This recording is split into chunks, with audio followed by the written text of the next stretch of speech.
இன்றே டவுன்லோட் செய்து உங்கள் ஃபேவரட் ஷோக்களை என்ஜாய் பண்ணுங்க. அவ்வளோ சொல்றேன், உண்மையை சொல்லுன்னு அதெல்லாம் காதலே வாங்காம இங்க நல்ல மருமக வேஷம் போட்டுட்டு இருக்கியா? உனக்கு இப்பெல்லாம் சொன்னா புரியாது தமிழ். உனக்கு புரிய வேண்டிய விதத்துல புரிய வைக்கிறேன்.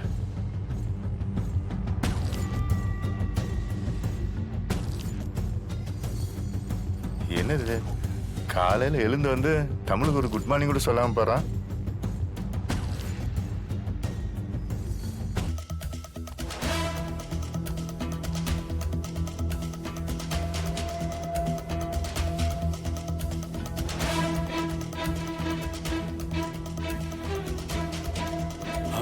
போலீஸ் இவங்க எதுக்கு இங்க வர்றாங்க? ஒருவேளை நம்மளை பத்தி எதுவும் தெரிஞ்சிருச்சோ?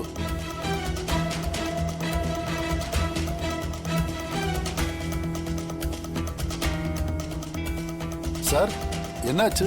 யார் வேணும்? மாமா, நான் தான் வர சொன்னேன். நீங்க தான் வர சொன்னீங்களா மாப்ள? ஹாய் மனோ. ஹாய் சிபி. சிபி, என்ன எதுக்கு வர சொன்ன? ஒரு முக்கியமான கேஸ் விஷயமா தான் ஜானு.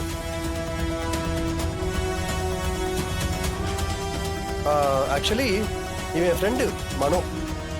இப்பதான் சார்ஜ் எடுத்திருக்கான். வணக்கம்மா. வணக்கம். சிபி உங்களை பத்தி நிறைய சொல்லியிருக்கான்.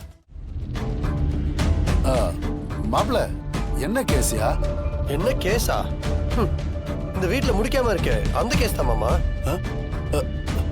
கம்ப்ளைண்ட் கொடுத்து தப்பிக்கிறவருக்கு தண்டனை வாங்கி தரணும்ல, அதுக்குதான். சிபி, யார் மேல கம்ப்ளைண்ட் கொடுக்க போற? வேற யாருப்பா? உங்களை 20 வருஷமா கோமல படுக்க வச்சாரு மிஸ்டர் செல்வரத்னம், அவர் மேலதான்.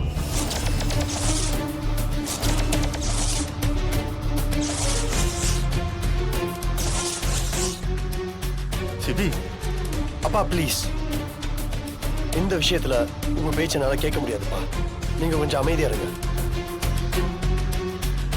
நீங்க அவரை நம்பலாம், ஏன்னா உங்களுக்கு நடந்தது எதுவுமே ஞாபகத்துல இல்ல.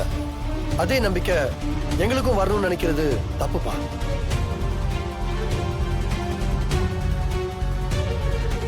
மனோ, சொல்லு சிபி. 20 வருஷத்துக்கு முன்னாடி எங்க அத்தையோட ஹஸ்பண்ட் மிஸ்டர் செல்வரத்னம் எங்க அப்பாவை ஆக்சிடென்ட் பண்ணி கொல்ல பார்த்திருக்காரு.